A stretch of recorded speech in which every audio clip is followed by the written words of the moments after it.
You are standing in a hall not of mirrors, but of tapestries. The Egmont Palace in Brussels, chosen for its symbolic neutrality, though everyone here understands there is nothing neutral about this moment. The year is 1919. The air is thick, not with the scent of gunpowder, but with the heavy aroma of beeswax, old wood, and the silent, suffocating weight of history being rewritten. The Great War is over. Outside, the grey Belgian sky weeps a cold, persistent drizzle, but in here, the light from 100 electric bulbs glints off the polished decorations of the victors, and there is no mistaking who they are. You see them, the German delegation, arrayed not at a defendant's table, but at the head of a grand oak monstrosity that dominates the chamber. Their field grey uniforms are immaculate, pressed to a razor's edge. Iron crosses and pour le mérite medals catch the light with every subtle movement. They are statues carved from granite and pride. At their centre, you see the man who embodies this new reality, Paul von Hindenburg. His face is a mask of stern solemnity, the victor accepting his due. He does not smile. To smile would be to suggest this outcome was ever in doubt. Beside him, Erich Ludendorff's eyes are restless, darting across the room, cataloguing every defeated face, every bowed head. He is the architect of this moment, the mind behind the final, shattering offensives of 1918 that broke the Allied will. The Kaiserschlacht, which in this world did not falter and fail, but punched through the lines, bled the French army white, and forced the British to the sea. Now, you turn your gaze to the vanquished. The French. Georges Clemenceau sits rigid in his chair, his famous walrus moustache seeming to droop with the weight of his nation's grief. They call him the Tiger. But today, he is a tiger in a cage forged by German steel. His hands are clenched into white-knuckled fists on the table before him. He is forced to listen as a German clerk. In precise, almost clinical French, reads the articles of the Treaty of Brussels. Each word is a hammer blow. Alsace-Lorraine, of course, remains German. That was a foregone conclusion. But there is more. So much more. The Brie-Longueuil Basin, the very heart of French iron and steel production, is to be ceded to the Reich. A new border, drawn not for culture or language, but for strategic and industrial advantage. You can almost feel the collective gasp from the French delegation, a wound torn open in the soul of their nation. There will be indemnities, vast sums to be paid in gold, in coal, in rolling stock. A demilitarized zone, yes, but not on German soil. It will be a 50-kilometre deep scar carved into the flesh of northeastern France, a permanent buffer for the German Empire. You look to the British. Prime Minister David Lloyd George seems diminished, his Welsh fire dampened by the Belgian rain and the chilling finality of this room. He argued, he pleaded, he tried to warn the Germans that a punitive peace would only sow the seeds of future conflict. But his warnings were dismissed as the bleating of the defeated. Britain will pay.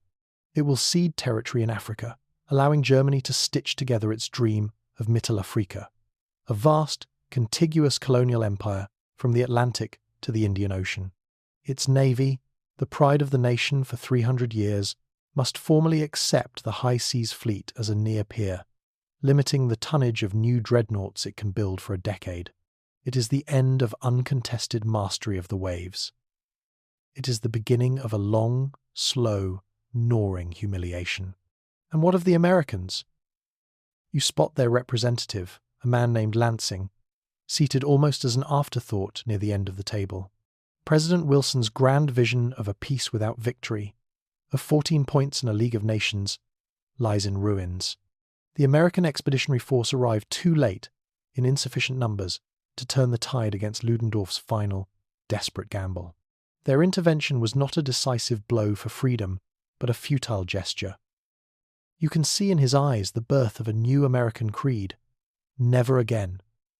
Never again will American boys be sent to die for the cynical quarrels of old Europe. The ocean is wide for a reason. The clerk's voice drones on, confirming the realities already established in the East. The Treaty of Brest-Litovsk, once a desperate improvisation, is now enshrined as permanent reality.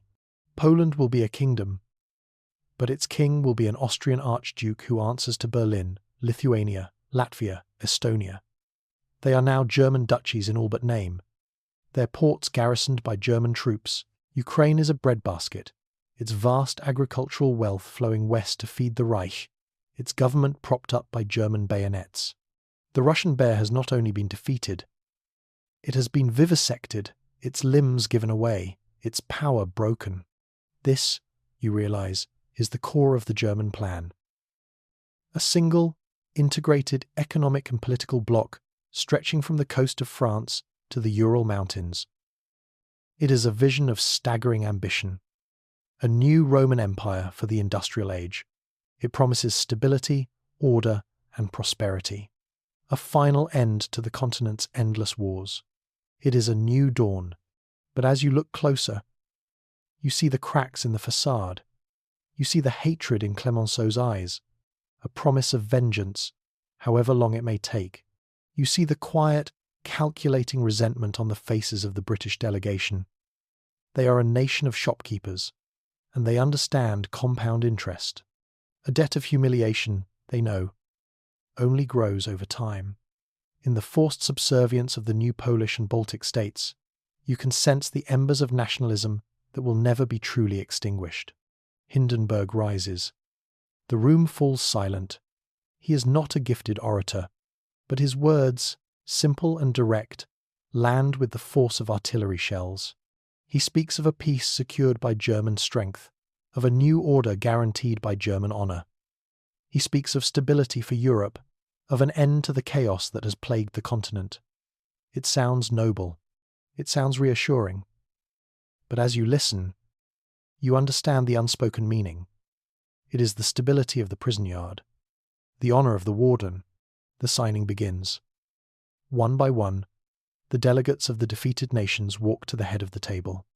The scratch of pen on parchment is the only sound in the cavernous hall. It is the sound of empires shrinking, of pride being broken, of a world being remade. When Clemenceau signs, his hand trembles almost imperceptibly with rage. Lloyd George's signature is a weary scrawl. It is done. The Germans do not cheer. They exchange firm, knowing handshakes. Ludendorff allows himself a thin, fleeting smile. They have won. They have achieved everything the war was fought for, and more. They have secured their place in the sun.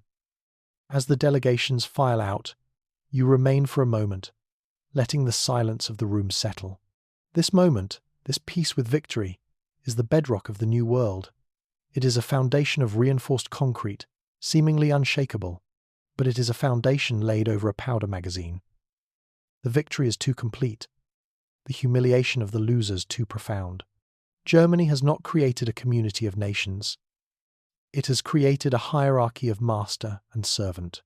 It has not extinguished the flames of war, but has merely banked them, leaving them to smoulder in the darkness.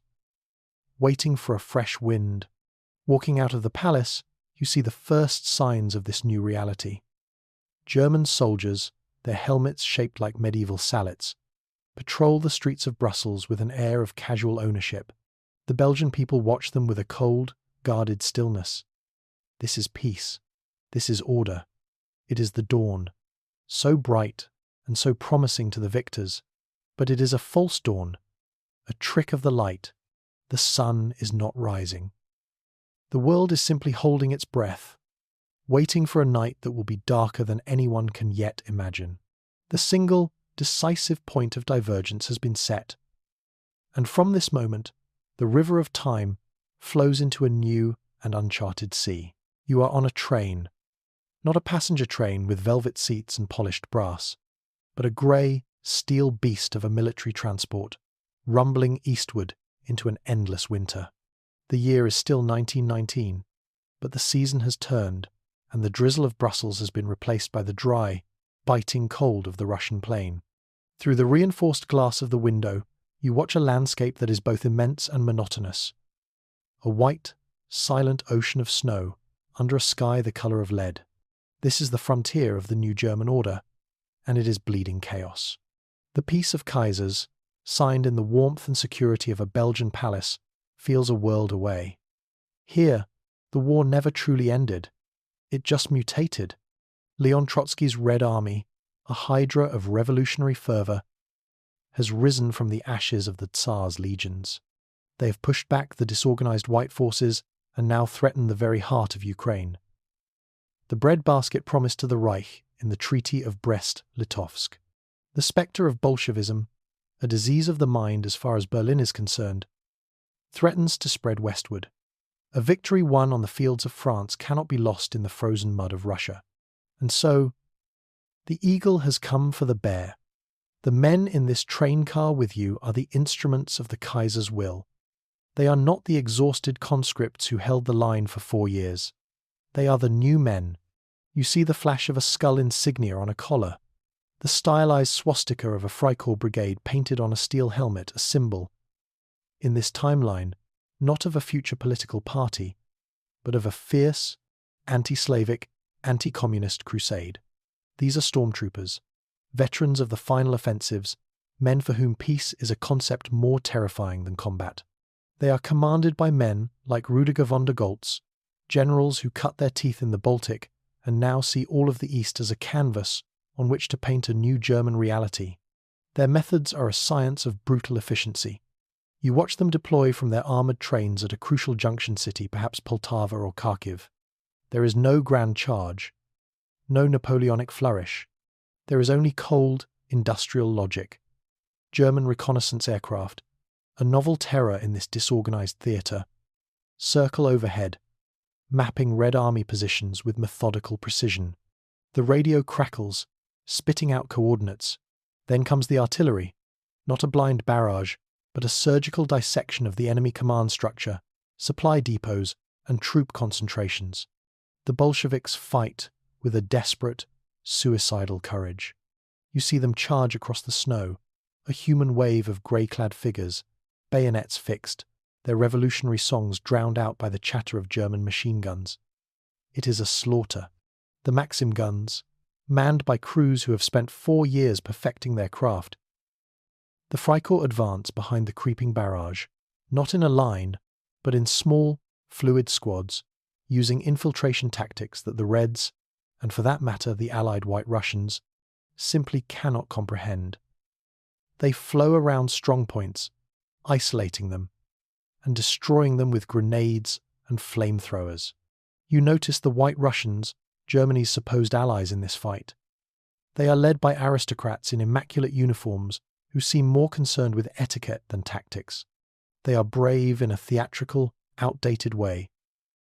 The Germans treat them with a thinly veiled contempt, using them to hold the line while the elite German units conduct the decisive maneuvers. It becomes clear that Germany is not here to restore the old Russia. It is here to create a new one in its own image. The campaign is a relentless push eastward. The Red Army, for all its numbers and fanaticism, is an armed mob. It cannot stand against the organized might of the premier military machine on the planet. The German advance is paced by the speed of railway repair crews. City after city falls. Kiev is secured. The grain shipments west, which had faltered, now resume under armed guard. The drive continues toward the symbolic heart of the revolution. The battle for Moscow is the campaign's crescendo. The Bolsheviks, knowing their cause is lost if the city falls, throw everything they have into its defense. The fighting is street to street, a grim rehearsal for a different war in a different timeline. But the result is the same. German discipline and firepower are overwhelming. They bring in heavy siege mortars that reduce entire city blocks to rubble. Stormtroopers clear the barricades with a ruthless proficiency. In the end, Trotsky and the remnants of his command are forced to flee into the vastness of the East, to become ghosts haunting the Siberian wilderness. You are standing in Red Square. It is a bitterly cold day in early 1920. A German imperial war flag now hangs from the Kremlin's Spasskaya Tower. Soldiers in Stahlhelms patrol the perimeter, their breath misting in the frigid air. The heart of international communism has been conquered. The infection has been cauterized. Now comes the political solution. The German High Command knows it cannot occupy all of Russia forever. It needs a native government, a friendly regime that owes its existence to Berlin. They find their man not in the squabbling camps of the white generals, but in a quiet corner of exile in France. Grand Duke Kirill Vladimirovich, a cousin of the murdered Tsar Nicholas, is chosen. He is ambitious, autocratic, and most importantly, willing to be pragmatic. He is flown to St. Petersburg on a German transport plane. The city is officially renamed Petrograd, as it was in our history, but the German authorities pointedly refer to it by its imperial name, a clear signal of their intentions. You witness the coronation at St. Isaac's Cathedral. It is a spectacle of borrowed grandeur. The old imperial crowns are brought out of storage. Patriarch Tikhon, wary but seeing no alternative, anoints the new Tsar of all the Russias.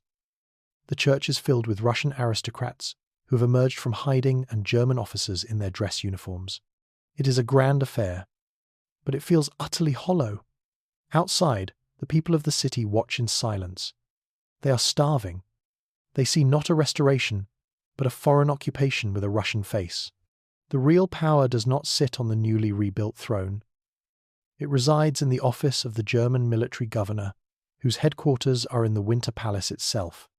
In the months that follow, the true price of this restoration becomes clear. In exchange for the throne, Tsar Kirill I signs a series of economic treaties that effectively turn Russia into a German economic colony. German corporations like Krupp and Siemens are given century-long leases on the oil fields of Baku, the coal mines of the Donbass, and the mineral wealth of the Urals. The Russian railway system is integrated into a German-managed network. The ruble is pegged to the Reichsmark. Russia's immense natural resources will no longer fuel its own development. They will fuel the seemingly unstoppable engine of the German economy. The intervention is hailed in Berlin as a masterstroke, even more brilliant than the victory in France. In a single, swift campaign, the German Empire has neutralized its largest neighbor, eradicated the threat of communism, secured limitless resources, and created a permanent, stable eastern frontier. The dream of Mitteleuropa is no longer a strategic plan. It is a physical reality stretching from the English Channel to the Ural Mountains. The false dawn shines with an almost blinding intensity, but as you watch a German general survey the vast, snow-covered expanse from a window in the Winter Palace, you feel the chill of the future.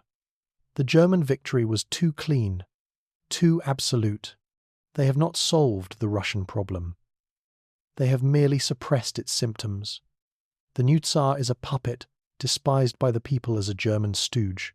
The Bolsheviks who escaped into Siberia are now martyrs, their ideology of world revolution refined by the bitter steel of defeat into a harder, more patient, and far more ruthless creed of national liberation. The peasants in the countryside, their grain requisitioned for German markets, starve and whisper of rebellion. Germany has pacified the bear by putting it in a gilded cage, and it is nursing a hatred that will fester for a generation in the frozen darkness, waiting for the day when the eagle's gaze wavers. You are now in Berlin, the heart of the triumphant Reich. The dust of the Eastern campaigns has settled, and the fruits of victory are ripening under a sun that seems to shine only for Germany. You are not in the trenches or the frozen wastes anymore. You are in the Reichsbank, a neoclassical temple of finance, and from its quiet, wood-panelled chambers, a new kind of empire is being forged, an empire not of helmets and bayonets, but of contracts, currencies, and railroads. This is the age of Mitteleuropa, the grand economic project that was once a theorist's dream and is now a continental reality. It is a structure of breathtaking elegance and brutal simplicity. Imagine Europe as a vast machine. Germany is the engine, roaring with industrial power, and every other nation from the Rhine to the Urals is a gear, a belt, or a piston, all meticulously designed to serve the engine's needs. You see the architects of this system. They are not generals, but men in dark, conservative suits, with names like Helfferich and Havenstein. They are bankers, industrialists, and logisticians. They speak in the hushed, confident tones of men who know they are masters of the universe. They lay maps across immense tables, but these are not military maps showing fortifications and front lines. They are maps of railway gauges, mineral deposits, and harvest yields. Their war is fought on ledgers, their victories measured in quarterly reports. The mechanism of control is the Goldmark Accords.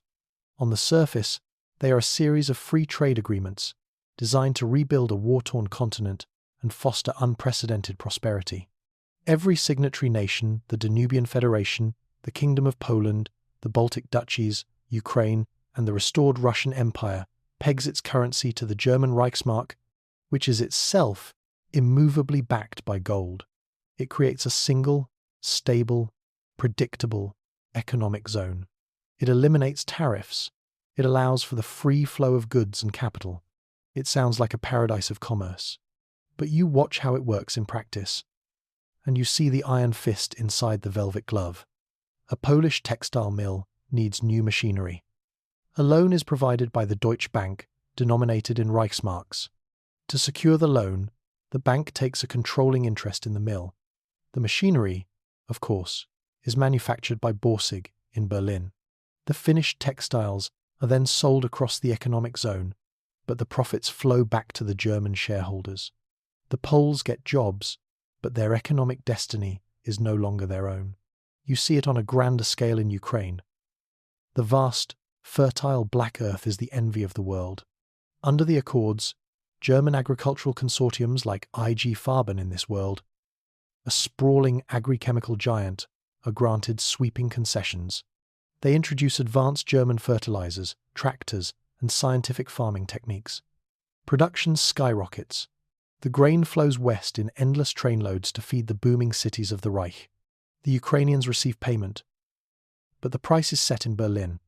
They are no longer independent farmers. They are employees on their own land, their fortunes tied to the whims of a distant commodities market they cannot control. And then there is Russia. With the puppet Tsar firmly in place, the true prize is opened for exploitation. German engineers, backed by German capital, rebuild the bridges and railways destroyed in the Civil War.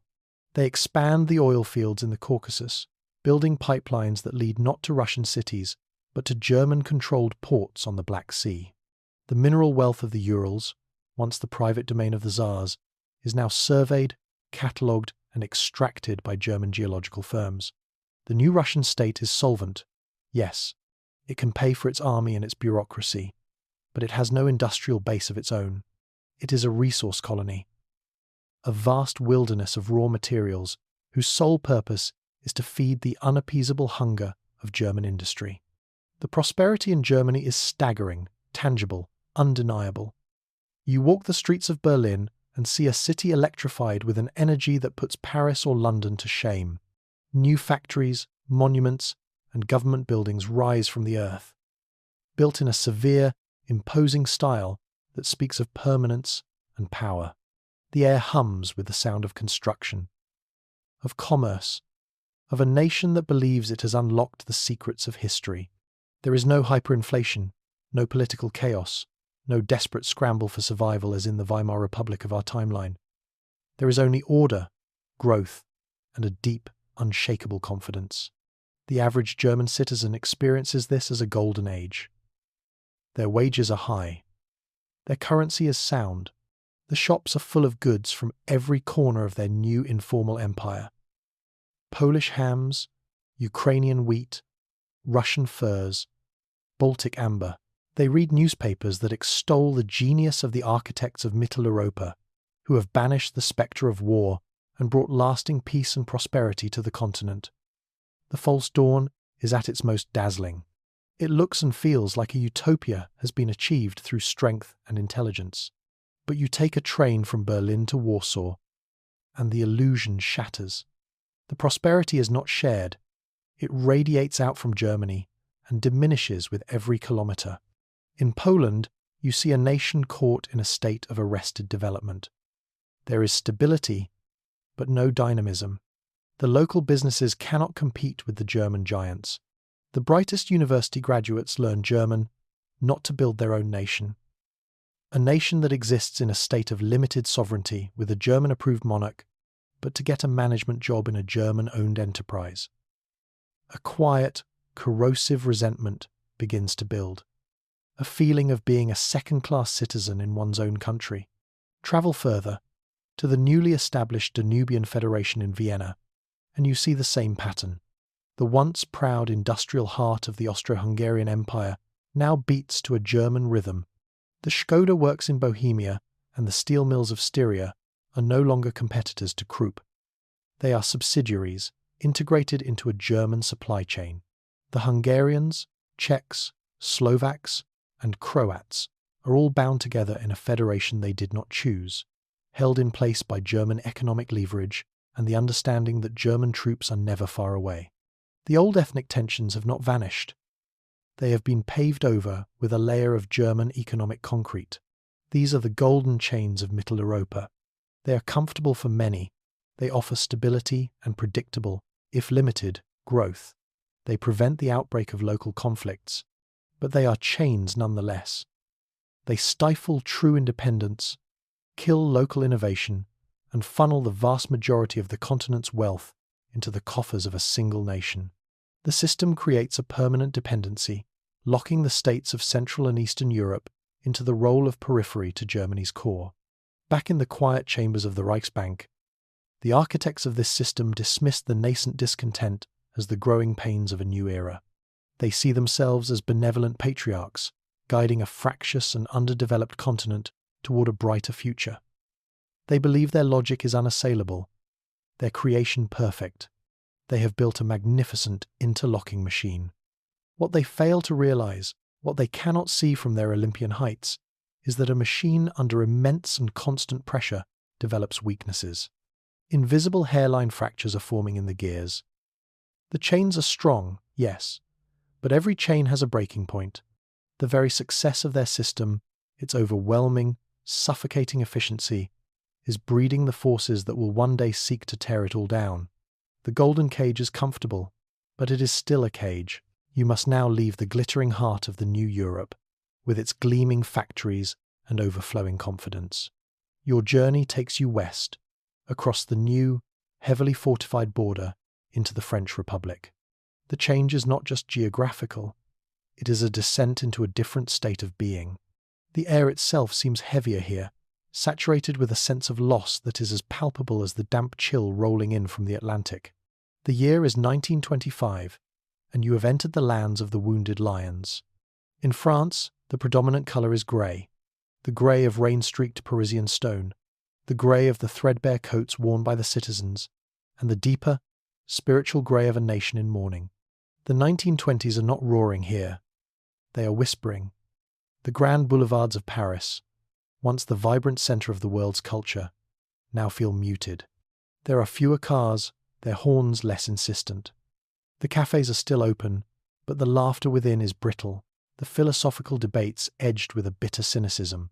This is a country suffering from a spiritual wound as much as an economic one.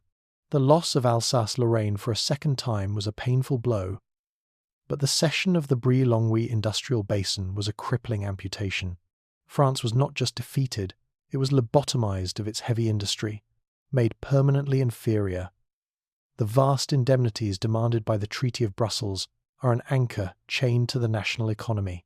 Every franc of tax revenue that could be used to rebuild, to innovate, to care for the staggering number of war widows and orphans, is instead packaged and sent to Berlin. You see the physical manifestations of this national trauma everywhere. In the Place de la Concorde, the statue representing the city of Strasbourg is perpetually draped in black crepe, a constant, public reminder of the lost provinces. Veterans of the Great War, men with missing limbs and scarred faces, are a common sight, but they do not carry themselves with the pride of sacrifice. They carry themselves with the shame of failure. They are the living embodiment of Clemenceau's rage, a generation that gave everything and lost.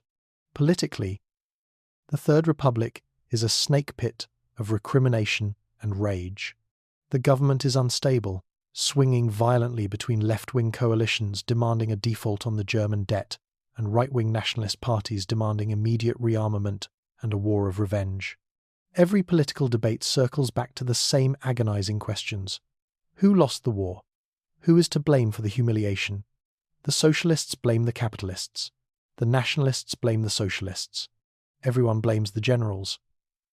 The result is a political paralysis that prevents any meaningful long-term recovery. From this fertile soil of resentment, new and dangerous movements are beginning to grow. You find yourself in a crowded, smoke-filled hall in a working-class district of Paris. A man is speaking from a makeshift stage. He is not a traditional politician. He wears a simple black shirt. He speaks not of reviving the Republic, but of burning it to the ground. He calls it weak, decadent, and corrupt the institution that failed France. He speaks of a new France, a third empire that will be forged from discipline, steel, and a singular national will. He preaches a doctrine of revanchism, a total societal commitment to the eventual, inevitable war of liberation against Germany. This is not the fascism of our timeline, born of anti-communism and post-war chaos. It is something colder, more focused, a philosophy born entirely out of national humiliation and an obsessive hatred for a single external enemy. Now, you cross the Channel to Great Britain. The atmosphere here is different, but no less bleak. London is not a city in mourning. It is a city in denial. The official narrative, printed in the papers and proclaimed from Parliament, is that Britain remains a global power. The empire is still vast, the largest the world has ever known, but it is a hollow boast, and everyone knows it. The Treaty of Brussels was a humiliation on a scale the British psyche had never before experienced. The limitations on the Royal Navy were not just a strategic setback. The economic reality is grim. The German indemnities, while smaller than those imposed on France, are still a heavy burden. But the bigger problem is that Britain has been shut out of Europe. Mitteleuropa is a closed economic loop. British goods, once dominant on the continent, now face insurmountable tariffs and German competition. The result is a slow, grinding decline in the industrial heartlands of the Midlands and the North. Coal mines are closing. Shipyards are laying off workers. A permanent, stagnant unemployment settles over the country like a persistent fog. You walk through the docklands of Liverpool or the factory districts of Manchester. You see men who should be in the prime of their lives standing on street corners, their hands in their pockets, their eyes vacant. They are the sons and grandsons of the men who built the workshop of the world, and there is no work for them. They look east, across the North Sea, and they see a Germany booming with an industrial power that was once theirs. This economic decay has a profound effect on the empire. Britain turns inward, trying to transform its vast colonial possessions into a self-sufficient economic bloc, an imperial federation to rival Mitteleuropa. The colonies, particularly India, are no longer content to be mere suppliers of raw materials. They saw Britain humbled. They saw the myth of European invincibility shattered. Nationalist movements, once a fringe concern, are gaining mainstream support. Men like Gandhi and Nehru are not just asking for home rule. They are beginning to demand full independence, and they are doing so with a new and powerful moral authority. Britain is forced to spend more and more of its dwindling resources not on building new industries at home, but on policing its increasingly restive empire. The lion is old. Its teeth are dull. It is spending its last reserves of strength trying to keep its pride from running away.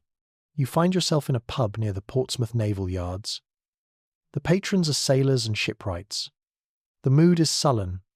They talk of the old days, when the Royal Navy was the undisputed master of the seas.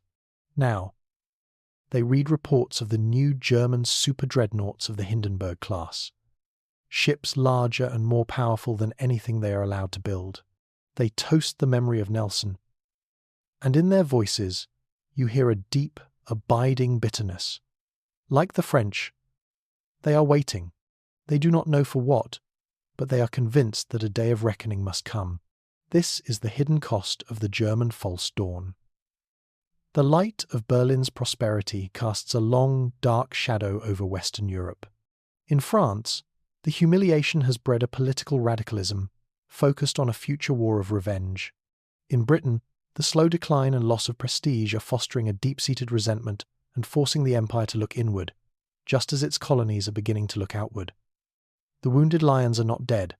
They are licking their wounds, their muscles tensing. They are watching the triumphant eagle. And they are learning to hate with a patience and a depth that the overconfident architects in Berlin cannot begin to comprehend. You find yourself in Vienna in the year 1926. It is a city that wears its past like a glorious but slightly frayed coronation robe. The immense, wedding cake architecture of the Ringstrasse still speaks of imperial grandeur. The sounds of Strauss still drift from the concert halls, and the aroma of coffee and sacerdote still perfumes the air of the cafes. On the surface, it appears that the Habsburg heart of Europe has survived the Great War intact. But it is an illusion, a beautiful and meticulously maintained facade. The Austro-Hungarian Empire did not truly survive the war. It was placed on life support by its victorious German allies. The old emperor, Franz Joseph, is long dead. His successor, the earnest and perpetually worried-looking Karl I, still resides in the Hofburg Palace. He is still an emperor, but he is an emperor with keepers. After the war, with the empire on the verge of complete disintegration from ethnic revolts and military collapse, Berlin stepped in. They did not come as conquerors, but as reorganizers. They saw the brewing chaos on their southern flank as an unacceptable risk to their new European order. And so, German diplomats, generals, and economists descended on Vienna to broker the solution. The Great Reorganization of 1921, the treaty that transformed a dying empire into the Danubian Federation. It is a masterpiece of German political engineering, a triumph of logic over the messy realities of history and culture. You can see the blueprint in every aspect of the new state. The old, dual monarchy, the awkward partnership between Austria and Hungary, has been dissolved. In its place are 5 constituent crown lands: Austria proper, the Kingdom of Hungary, the Kingdom of Bohemia-Moravia, the Kingdom of Illyria, uniting the Croats, Slovenes, and Bosnians, and the territory of Galicia-Lodomeria. Each has its own regional assembly, its own language rights, its own cultural institutions. It seems, on paper, to be a brilliantly federalist solution to the empire's nationality problem. But you look closer and see the German genius for control. While each crown land manages its own internal affairs, the truly important ministries, defense, foreign policy, and federal finance, are controlled by a federal council in Vienna. And this council, while staffed by Austrians, Hungarians, and Czechs, is guided by a host of German advisors whose suggestions carry the unassailable weight of the German army and the German Reichsbank. The federal army is no longer the patchwork, multilingual force of the old empire. It has been reformed along Prussian lines, equipped with German weapons, and its officer corps is trained by German instructors.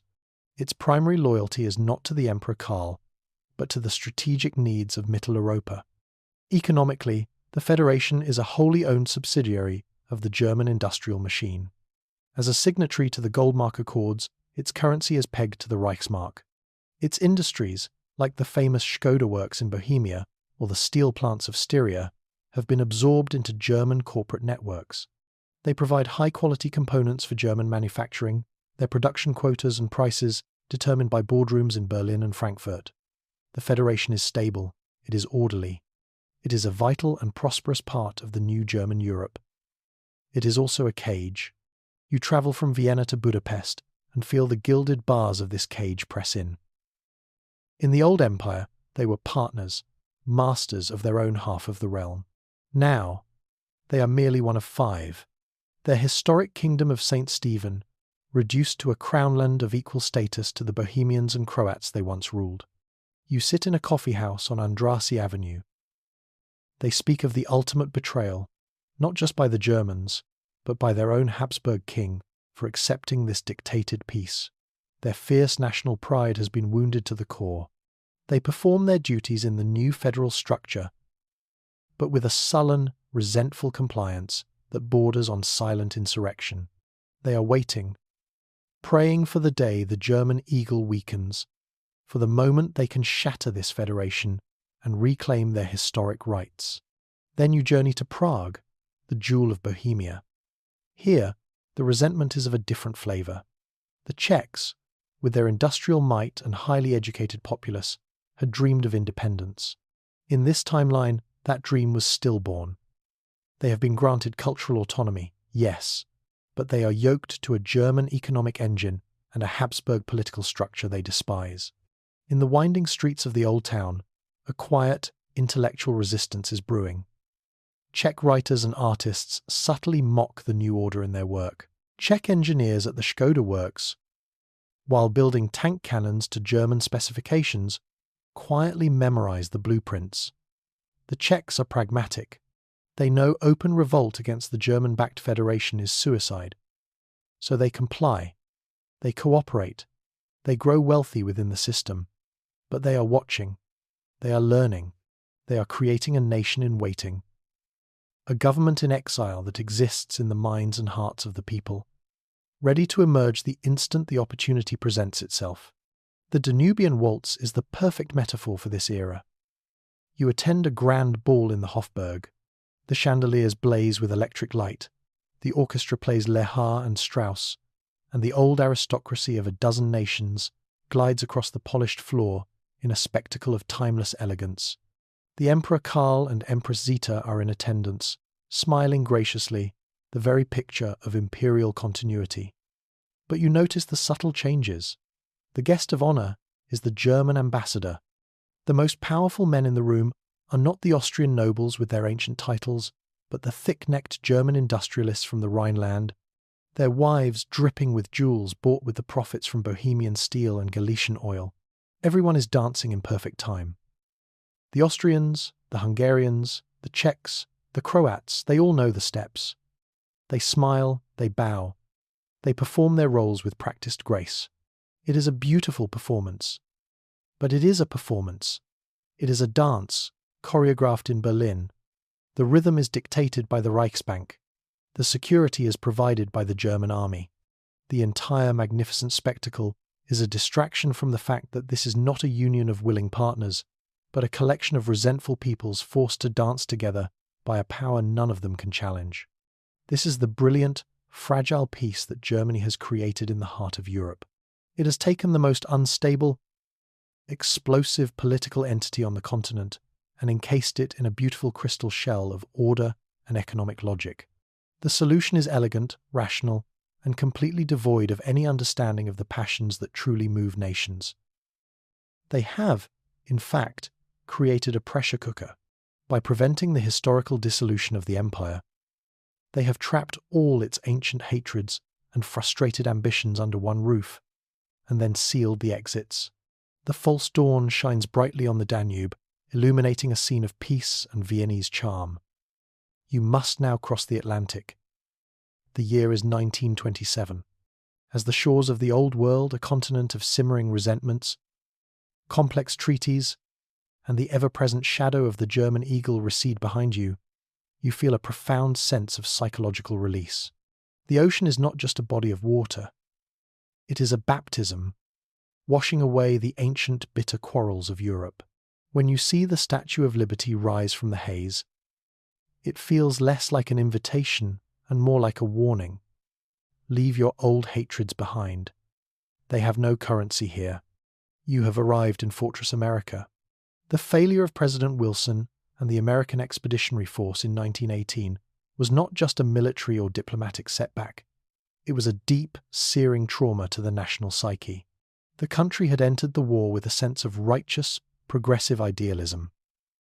Instead, it was drawn into a cynical bloodbath that ended not with a just peace, but with the crowning of a new European master.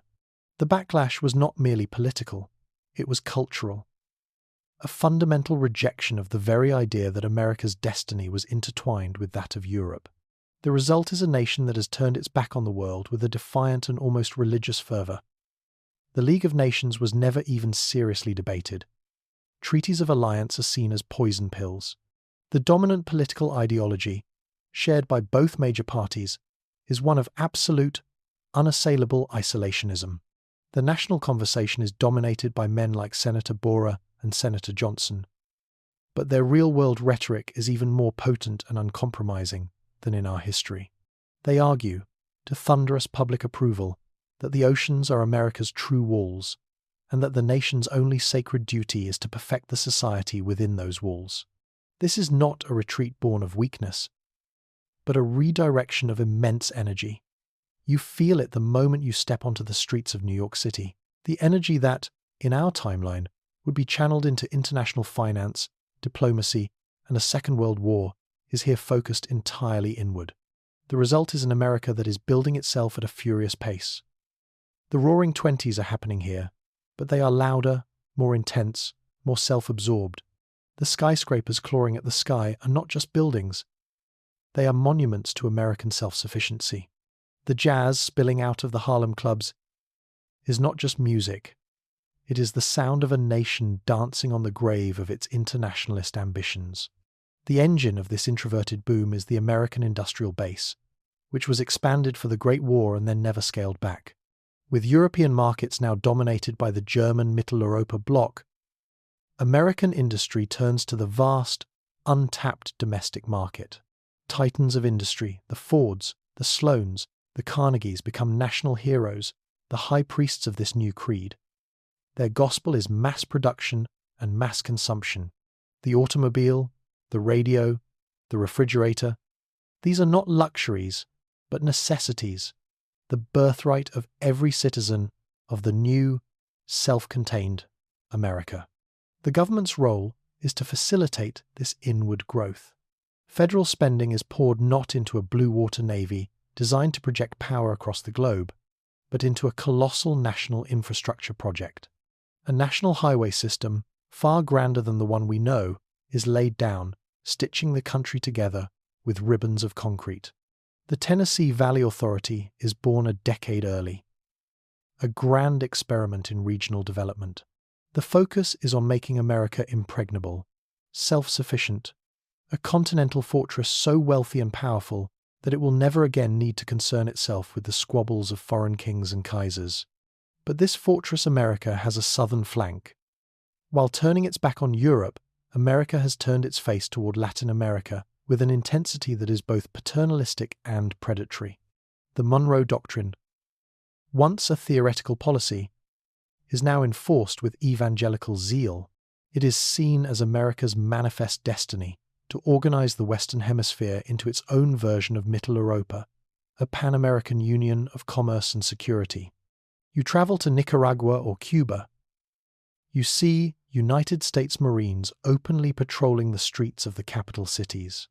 American corporations like the United Fruit Company don't just own plantations, they own politicians, infrastructure, and entire economies. Local leaders who resist this American hegemony are quickly branded as European-style radicals and overthrown in coups quietly orchestrated from the American embassy. To the American public, this is not imperialism. It is hemispheric defense, a necessary and benevolent act of keeping the chaos of the old world from contaminating the new. The cultural impact of this isolation is profound. A deep-seated suspicion of foreigners, particularly Europeans, becomes a defining national trait. Immigration laws are tightened to a near-total ban. European ideas, European art, European political philosophies all are viewed with skepticism. The prevailing mood is one of proud, defiant provincialism. Americanism becomes the national religion. School children pledge allegiance not only to the flag, but to the doctrine of the founders, a newly mythologized vision of Washington and Jefferson as prophets of isolation. You sit in a movie palace, a gilded cathedral of escapism, and watch the films that shape this new American mind. The villains are invariably Europeans. Monocled German officers with dueling scars, scheming British aristocrats, or wild-eyed French anarchists. The heroes are always homespun, plain-speaking Americans who triumph through common sense and hard work. It is a powerful, simple, and deeply reassuring narrative. This is the great paradox of Fortress America. By attempting to shut the world out, it has created a unique and powerful civilization. It is technologically advanced, economically vibrant, and culturally unified to an astonishing degree. Its people enjoy a standard of living that is the envy of the world they so studiously ignore. The false dawn, from this side of the Atlantic, appears real. It is the dawn of a truly American century, unburdened by foreign wars. But the fortress has no windows. The very isolation that makes America strong also makes it naive. It has little real understanding of the complex ideological poisons brewing in defeated France, the quiet resentments building in Mitteleuropa, or the sheer, ruthless ambition of the German Reich. It sees the world through the simplistic lens of its own cinema. It is building a perfect, gleaming machine, unaware that the world outside is forging weapons that this machine is not designed to fight. The walls are high, the gates are locked. But in a world that is about to discover the secrets of the atom, no wall is high enough. America is asleep in its gilded cage, dreaming a dream of splendid isolation, while the rest of the world marches steadily toward a nightmare of its own making. You are in Berlin. The year is 1928. To arrive here after the sullen greys of London and the wounded pride of Paris is like stepping from a monochrome photograph into a world of vibrant, saturated colour. This is not just a city. It is a declaration. It is the capital of the world, and it knows it. This is the zenith of the German age, the very peak of the false dawn. You walk down Unter den Linden, the grand imperial boulevard. The linden trees are still there, but they are dwarfed by the new reality that has risen around them. The architecture is a statement of overwhelming power. This is not the chaotic, experimental modernism of the Weimar Republic that never was. This is imperial modernism, a style that blends the severe, monumental neoclassicism of Schinkel with the clean, unadorned lines of the Bauhaus. The new Ministry of War is a mountain of granite and glass, its windows like 1,000 unblinking eyes watching over the empire. The new Reichsbank headquarters is a temple of finance. The construction is endless. The sound of the city is the percussive rhythm of pneumatic hammers and the grinding of massive cranes, all working to realize the Kaiser's dream of a Berlin that will humble Rome and Babylon. The materials for this dream flow from the conquered East. The granite for the facades is quarried in Bohemia. The steel for the skeletons of these behemoths is smelted in the Rhineland, with coal from the Donbass and iron from France. The intricate wood panelling in the corporate boardrooms is harvested from the primeval forests of Poland. This entire city is being built upon the foundation of Mitteleuropa. In the evening, you attend a film premiere at the UFA Palast am Zoo, the largest and most opulent cinema in the world. The studio, flush with state subsidies and the profits of a captive European market, does not produce the shadowy, psychological horror films of our timeline. There is no Dr. Caligari here, no Nosferatu. The German soul is not being psychoanalyzed. It is being glorified. The film you watch is a historical epic, a 2-hour testament to the life of Frederick the Great. The costumes are immaculate. The battle scenes are staged with thousands of extras from the German army, and the narrative is a clear, unambiguous celebration of Prussian discipline, sacrifice, and the will to power. The audience, a mix of bemedaled officers, stern-faced industrialists, and prosperous middle-class families, erupts in thunderous, patriotic applause as the credits roll. This is not art as rebellion, it is art as confirmation. Later, you find your way to the Dahlem district, a quiet, leafy suburb that houses the world's most formidable concentration of intellectual power. This is the home of the Kaiser Wilhelm Institutes, the nerve center of global science. In our history, the 1930s saw a catastrophic brain drain from Germany. Here, the opposite has occurred. Scientists from the defeated nations, from a stagnant Britain and a chaotic France, have flocked to Berlin. You are permitted to observe a colloquium. At a blackboard covered in equations that seem to rewrite the very laws of the universe, you see Albert Einstein.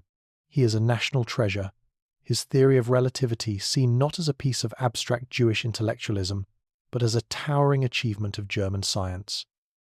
Werner Heisenberg, a brilliant young mind, listens intently from the front row. They are exploring the deepest secrets of the atom. For now, It is a pursuit of pure knowledge, a testament to the supremacy of the German mind. They are not yet about fission or chain reactions, but the knowledge is being gathered, concentrated here in this one place. A power more vast than all the armies of the Reich, and its implications are not yet understood. The next day, you visit the Berlin Bourse, the city's stock exchange. It has decisively eclipsed London and New York as the financial centre of the planet. The Reichsmark, backed by the largest gold reserves ever assembled and the industrial output of an entire continent, is the undisputed global reserve currency. The trading floor is a cacophony of controlled chaos, of men shouting bids for shares in companies that control the lives of millions. You hear the names: Kruppstahl, Deutsche Bank, IG Farben Agri Division, Hamburg America Line. These are not merely corporations, they are empires unto themselves. Their activities seamlessly integrated with the foreign policy of the German state. They are the instruments through which the wealth of Mitteleuropa is funneled into this single, roaring furnace of a city. This prosperity is real. It touches every level of society. The streets are clean, the trains run on time, and there is no unemployment. The average German worker enjoys a standard of living his British or French counterparts can only dream of. He is healthier, better fed, and better housed. He feels an immense sense of pride in his nation's achievements. He sees the order, the stability, and the wealth, and he believes, with every fibre of his being, that the German way is simply better. He is a willing, even enthusiastic, citizen of the most powerful and successful state on earth. But as the days pass, you begin to feel the suffocating weight of this perfection. This is a society that has achieved all of its goals, and in doing so, has lost its capacity for self-criticism. The newspapers are monolithic in their praise of the government. The arts, while technically brilliant, are spiritually sterile, endlessly celebrating a victory that is now a decade in the past. There is a profound sense of official optimism, an unshakable belief that all problems have been solved. You have a quiet drink in a small cafe with a university professor, a historian. He tells you that the price of this golden age is a creeping intellectual conformity. Scholars who question the official narrative of the war find their funding cut. Artists who experiment with un-German forms are marginalized. Political dissent is not tolerated.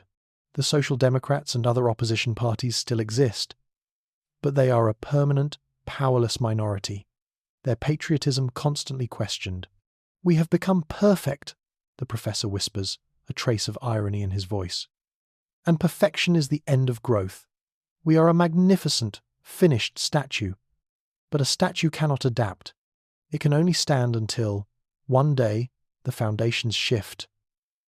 That night, you stand on a balcony high above the city. Berlin is a galaxy of electric light spread out beneath you, a testament to a nation at the apex of its power. The light is so bright, so confident, so absolute. It is the brilliant, triumphant light of a sun that will never set. But it is a sterile light that casts no shadows, allowing no dark corners where new and unpredictable things can grow. It is the blinding glare of the false dawn. And in this moment of ultimate triumph, in the unquestioning belief in its own permanence, the German Empire has sown the seeds of its own spectacular destruction. The higher the climb, the more devastating the fall. You must now travel away from the glittering, monolithic core of the Reich, out to the peripheries of the empire. It is the year 1930. The journey itself is a testament to German efficiency. You travel on the Kaiser, a new diesel-electric streamlined train that glides from Berlin to Vienna in a handful of hours. A silver arrow of progress. But the further you get from the heart, the more you realize that the pulse of the empire is not uniform. The concrete of the German order, so thick and unyielding in Berlin, is thinner out here. Your first destination is the Danubian Federation. On the surface, the system is working. The ballrooms of Vienna still echo with waltzes. The factories of Bohemia still churn out high-quality goods. And the Hungarian plains still produce a surplus of grain. The peace is kept. but it is the sterile, silent piece of a museum. 10 years of German-enforced cohabitation have not healed the old ethnic rivalries. They have merely frozen them in place. You spend an evening in a beer hall in Prague, a place frequented not by German-speaking elites, but by Czech factory foremen and engineers. The mood is not openly rebellious, that would be foolish. It is something more corrosive. A deep, pervasive cynicism. They tell jokes in hushed tones. Jokes that mock the Habsburg Emperor, the pompous Hungarian aristocrats, and their ever-present German advisors. They raise their glasses in a toast. To the Federation! And the words are laced with a sarcasm as bitter as the pilsner they drink. They know they are cogs in a German machine. They are well-paid, well-fed cogs. Their national ambition for independence has not been extinguished. It has been sublimated into a quiet, patient, and technical resistance. They learn the German systems, master the German machinery, and wait. In Hungary, the resentment is not cynical and quiet. It is romantic and loud. You witness a gathering of a cultural society on the outskirts of Budapest. It is, in reality, a thinly veiled nationalist rally. Young men in traditional Magyar costume practice archery and horsemanship, reviving the skills of their nomadic ancestors. A poet declaims a fiery epic about the lost glory of the kingdom of St. Stephen. They speak of the German-imposed federation not as a political arrangement, but as a spiritual prison.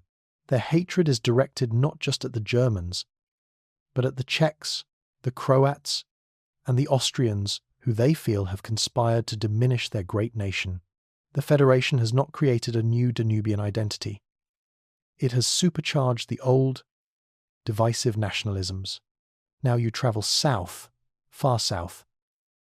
From the port of Dar es Salaam, you travel inland on another marvel of German engineering. The Trans-African Railway, a steel spine laid across the continent, connecting the Atlantic to the Indian Ocean. The railway stations are immaculate little outposts of German order, with neat flower beds and punctual timetables, set down in the middle of a world of overwhelming, chaotic vitality. The German colonial philosophy is one of ruthless efficiency. This is not the somewhat haphazard, commercially driven colonialism of the British. This is a scientific, systematic exploitation of resources. The colonial administrators are not adventurers or remittance men. They are doctors of agronomy, geology, and anthropology from German universities. They have mapped every mineral deposit, tested every soil type, and catalogued every tribe. The goal is to make the colony a perfectly efficient supplier of raw materials for the Reich. Rubber from the Congo Basin, copper from Katanga, cotton from the Great Lakes region. You visit a vast rubber plantation. It is a model of scientific management. The trees are planted in perfect, geometrically precise rows that stretch to the horizon. The native workers live in clean, orderly barracks. They are provided with basic healthcare and caloric rations, all carefully calculated to maximize their productivity. There are no whips, no overt, theatrical brutality of the old Belgian Congo. The violence here is the cold, impersonal violence of the spreadsheet and the production quota. A worker who fails to meet his daily target does not get beaten. His rations are docked. His family's medical care is withheld. It is a system of coercion so rational and bureaucratic that its architects can convince themselves it is not cruel, but merely logical. But the logic is breaking down. The system is so rigid it cannot adapt. A blight affects a certain strain of rubber tree. And because the Germans have planted a monoculture of millions of identical trees, the disease spreads like fire, devastating a year's production. A local spiritual movement, a new syncretic faith blending Christian and traditional beliefs. The German administrators, with their scientific, secular worldview, cannot comprehend it. They see it as mere superstition and try to suppress it. But their efforts only strengthen the movement's appeal. It gives the workers a sense of identity and hope outside the crushing logic of the plantation. You see the greatest crack of all back in the Reich itself. You are in the Ruhr Valley, the industrial heartland of Germany. The factories are still roaring. The skies are still grey, with the smoke of prosperity, but the system that created this boom is beginning to show its age. The aristocratic, hierarchical structure of German society, the very thing that provided the discipline to win the war, is now stifling the innovation needed to win the peace. You sit in on a board meeting at a major steel concern. The directors are all older men, aristocrats with von in their names, or engineers who have been with the company for 40 years. They are discussing a new, more efficient American method of steel production. They dismiss it out of hand. The old ways are proven, one of them declares. Our quality is the best in the world. Why should we change what is perfect? There is a deep-seated complacency, a belief that the German way of doing things, established in the victory of 1918, is the final and ultimate form of industrial organization. This intellectual stagnation is a direct result of the system's success. The vast, captive market of Mitteleuropa guarantees profits, removing the harsh pressure of competition that drives innovation. The state-sponsored cartels and guilds create a comfortable, predictable business environment, but they also protect established players from upstart challengers with new ideas. The son of a Krupp director will get a management position, not necessarily the brilliant working-class engineer with a radical new idea. The society that has perfected the battleship and the Zeppelin is beginning to fall behind in quieter, less glamorous fields like consumer electronics, synthetics, and theoretical physics, where smaller, more agile competitors in America and Britain are beginning to experiment. The false dawn was built on a foundation of rigid, hierarchical order. It was this order that won the war and built the peace. But now, that very foundation is becoming brittle. In the Danubian Federation, it is cracking along ancient ethnic fault lines. In Middle Africa, it is being eroded by the unpredictable forces of nature and faith, and in the German heartland itself, it is hardening into a state of complacent sclerosis. The magnificent imperial structure is beginning to groan under its own weight, and its leaders, blinded by the glare of their own success, are deaf to the sound. You must now retreat into the shadows, into the quiet, overlooked spaces where the future is being forged in secret. The year is 1932. While the German Empire celebrates its triumphs with grand parades and monumental architecture, a different kind of work is being done in the places it has dismissed as irrelevant or defeated. An unseen revolution is underway, a revolution of the mind, driven by the oldest and most powerful of human motivations, the desire for revenge. Your first stop is a small, isolated campus in California, far from the isolationist heartland of America.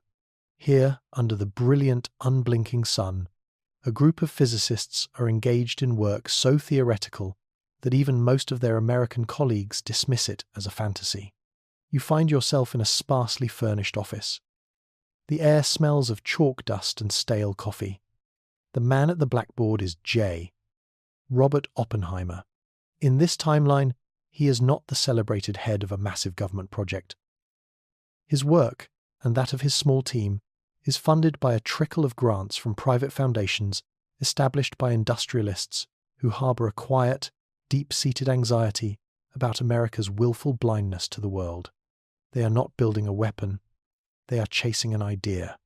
They are working with the theories that Einstein and Planck pioneered in Berlin, but they are pushing them in directions the complacent German establishment has ignored.